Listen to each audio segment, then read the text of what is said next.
గా ఒక పదం ఎవడో అదే రెంటపల్లి విషయంలోనే రప్పా రప్పా అని చెప్పి నేనే మాట్లాడాను. నేను ఆ రోజు మాట్లాడినప్పుడు చెప్పాను, ఏంటి గొర్రెపోతుల్ని నరికినట్టు గంగమ్మ జాతరలో గొర్రెపోతులు నరికినట్టు రప్పా రప్పా నరుకుతానని ఒకడంటే ఆ విషయం గురించి ఇలాంటి పత్రికా విలేకరులు ఎందుకంటే అలా తప్పేంటి అని అడిగాడంటే ఒకసారి అతని తాలూకా మానసిక పరిస్థితి ఒకసారి ఆలోచించేయండి. నేను 2-3 సందర్భాలు నేను చూశానండి. ఈ మధ్య కాలంలోనే ఒకడు గొడ్డలు పట్టుకుంటాడు ఒక చేత్తో వైసీపీ జెండా పట్టుకుంటాడు. జెండా పట్టుకొని వాడు ఇష్టం వచ్చినట్టు వాడు మాట్లాడతాడు. ఒకసారి ఇక్కడ చూస్తే మీకు నేను తర్వాత పంపిస్తాను. మీకు ఒక పక్క నుంచి గొడ్డలు పట్టుకుంటాడు, ఒక పక్క నుంచి జెండా పట్టుకుంటాడు. వీడు మన వైసీపీ కార్యకర్త. ఇలాంటి వాళ్ళందరినీ అంటే రెచ్చగొట్టే పరిస్థితుల్లో ఇలాంటి వాళ్ళందరినీ కూడా ప్రోత్సహిస్తున్నాడు, హింసను ప్రోత్సహించే పరిస్థితి. ఇంకొకడు మీరేమీ చేయలేరు, ఏం చేస్తా మేము చూస్తామంటాడు. ఒకడేమో నరికేస్తామంటాడు, ఒకడు కోసేస్తామంటాడు. ఇలాంటి వాళ్ళందరినీ ఎందుకు ఆ మాట మాట్లాడుతున్నారు అంటే తప్పేంటి అని అడిగాడు. సినిమా డైలాగ్ కదా, తప్పేంటి? ఏ సినిమాలో నీకు చంపేసుకోవటాలు చాలా హింస చూపిస్తారు, ఆ హింస అంతా బయట చేస్తే తప్పు లేదా అంటే మీ దృష్టిలో తప్పు కాదా అది? దాని గురించి ఎవరైనా మేము ఏ విధంగా పోలీస్ కేసు పెడితే అదేదో పోలీసులు హింసించేస్తున్నారు అన్నట్టుగా మాట్లాడే పరిస్థితి కనిపిస్తా ఉంటే నిజంగా చాలా బాధ అనిపిస్తా ఉందండి. రాజకీయాలు ఇలాంటి వాళ్ళు ఉండడం అన్నది అర్హత లేని పరిస్థితి. అంటే ఇలాంటి రేపు పొద్దున్న 2029లో మేము వస్తాము, ఇలాంటి హింసను ప్రేరేపిస్తామని ఇండైరెక్ట్ గా సమాజానికి చెప్పే పరిస్థితి ఈరోజు జగన్మోహన్ రెడ్డికి ఉంది అంటే ఒక్కసారి రాష్ట్ర ప్రజలందరూ కూడా ఒక్కసారి ఆలోచించుకోవాల్సిన అవసరం కూడా ఉంది. దయచేసి నేను ఒకటే చెప్తున్నా, నేను మళ్ళీ చెప్తున్నానండి. ఈ రోజు మేము ఇంకొక విషయం చెప్పాలండి.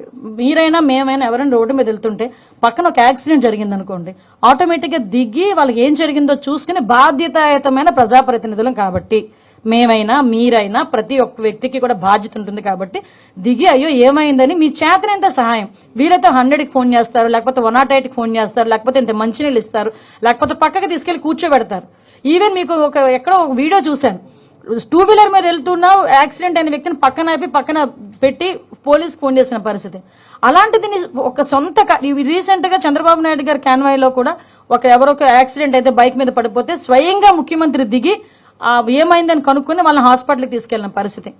అదేవిధంగా మొన్న రీసెంట్ గా నాదెండ్ల మనోహర్ గారు అదే పరిస్థితి. నేనైతే 2-3 సార్లు నా కాన్వాయ్ ఆపి నేను చూసుకున్న పరిస్థితి. సవితమ్మ అదేవిధంగా ఒక ఆపిన పరిస్థితి. ఎమ్మెల్యేలు అయితే కోకొల్లలు. నాకు తెలిసి మీరైనా ఎవరైనా మీరు వెళ్ళినా కూడా ఎక్కడైనా రోడ్ యాక్సిడెంట్ జరిగితే ఆగి ఎందుకు జరిగింది అనుకునే పరిస్థితి. అలాంటిది సొంత కార్యకర్త, నీ గురించి వచ్చిన కార్యకర్త నీ కారు కిందే పడి నలిగిపోతా ఉంటే పక్కకి ఇసిరేసి నీ కాన్వాయ్ వెళుతూ సెల్ఫీలు ఇచ్చుకుంటూ చేతులు ఇప్పుకుంటూ వెళ్తున్నావంటే ఎంత నిర్దయ జగన్మోహన్ రెడ్డికి. మానవత్వం లేదన్న సంగతి చాలా క్లియర్ గా అర్థమవుతుంది కదా. ఒక్కసారి మనం కూడా ఆలోచన చేసుకోవాల్సింది, ఇలాంటి నాయకులు సమాజంలో ఉండొచ్చా లేదా అనేది కూడా మన రాష్ట్ర ప్రజలు కూడా ఆలోచించుకోవాల్సిన అవసరం ఉంది.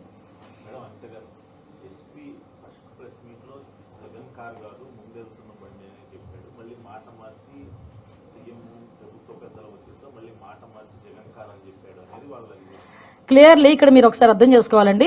ఎస్పీ ఫస్ట్ ప్రెస్ మీట్ పెట్టేటప్పటికి ప్రాథమిక విచారణ అనేది సాగింది. అప్పటి వరకు ఏంటంటే ఇలా చనిపోయాడు పలానా వ్యక్తి, సింగయ్య అన్న వ్యక్తి చనిపోతే ఎలా చనిపోయాడు, ఏదో వెహికల్ గుద్దింది. ఫస్ట్ నుంచి మీకు వచ్చింది ఏంటంటే ఏదో వెహికల్ గుద్ది పక్కకి లాగేశారు అన్నదే మనందరికీ కూడా వచ్చిన information. So as of now ఆ వచ్చిన ప్రాథమిక విచారణ నేపథ్యంలో వచ్చిన అంశాలు బట్టి ఆ రోజు ప్రెస్ మీట్ లో మాట్లాడింది. తర్వాత మేము దాని మీద విచారణ కొంచెం కొనసాగించి ఇన్వెస్టిగేషన్ కొంచెం ఇన్డెప్త్కి వెళ్లేసరికి ఆ వీడియోలు మొత్తం అన్ని కూడా బయటకు వచ్చినాయి. ఇప్పుడు ఎస్పీ స్థాయి వ్యక్తి ఒక వీడియో బయట పెట్టి ఈ వీడియో ద్వారా మేము ఇది కేసు కడుతున్నామంటే దాన్ని మేము క్లియర్ తీసుకోకుండా ఎవరు కూడా అలా చేయరు కదా, ఎవరు వాళ్ళ ఉద్యోగాల మీదకి తెచ్చుకోరు కదా. తర్వాత చాలా క్లియర్ గా నిన్ననే ఎస్పీ ఫోన్ మళ్ళీ ప్రెస్ మీట్ పెట్టి ఈ రకంగా జరిగింది, సో మేము ఈ కేసులు కడుతున్నామని చెప్పారు.